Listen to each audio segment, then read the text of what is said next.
प्रतिलेखन संख्या 29। Dictation start होगा 5 सेकंड बाद। स्टार्ट। महोदय, मैं दिल्ली के संबंध में भी कुछ कहना चाहता हूँ। अब दिल्ली चूंकि केंद्र शासित क्षेत्र है और दिल्ली को केंद्र शासित क्षेत्र माना गया है, तो स्वभावतः दिल्ली वालों को यह आशा थी कि केंद्र से शासित होने से यहाँ पर उन्नति होगी और यहाँ के लोगों को कुछ सुविधा मिलेगी, संतोष प्राप्त होगा।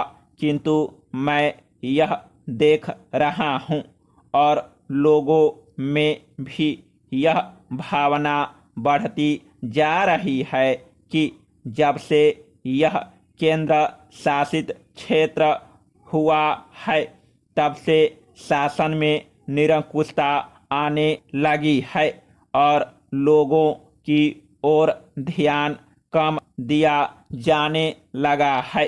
इसलिए मैं यह कहना चाहता हूँ कि दिल्ली प्रशासन के पुनर्गठन के ऊपर पुनः जोर दिया जाना चाहिए और हो सके तो उसके लिए एक समिति बैठा दी जाए और उसके लिए सोचा जाए कि दिल्ली का प्रशासन किस तरह का होना चाहिए। मैं चाहता हूँ दिल्ली के प्रशासन के संबंध में आप विचार करें। Paragraph change.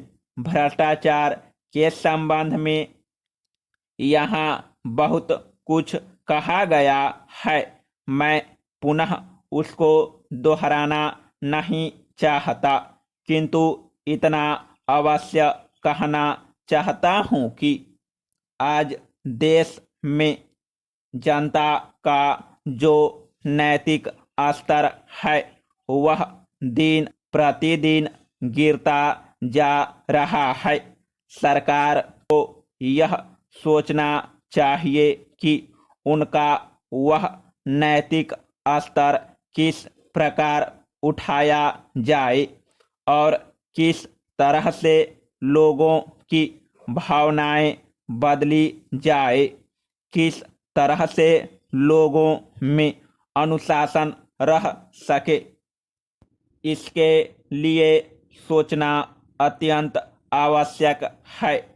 हम जब भ्रष्टाचार की बातें कहते हैं तब यह तो सभी मानते हैं कि भ्रष्टाचार है और इसमें कोई दो राय नहीं है कि भ्रष्टाचार मौजूद है।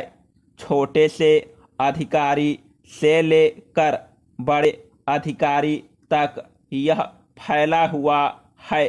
भ्रष्टाचार केवल प्रशासन में है ऐसी बात नहीं है, वरन यह लोगों में भी फैला हुआ है।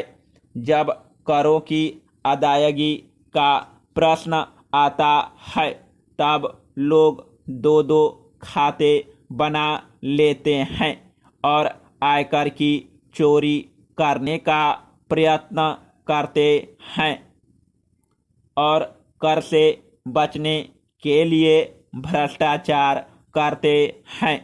जैसे बगैर दोनों हाथ के ताली नहीं बज सकती, ठीक वही बात भ्रष्टाचार के संबंध में लागू होती है।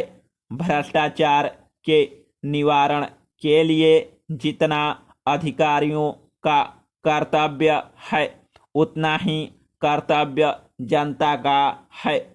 अधिकारियों को तो सतर्क रहना ही चाहिए, क्योंकि यह जो संसद है वह कानून बनाकर उनके हाथ में दे देती है। उसका कार्यान्वयन करने के लिए जनता और नौकरशाही को सहयोग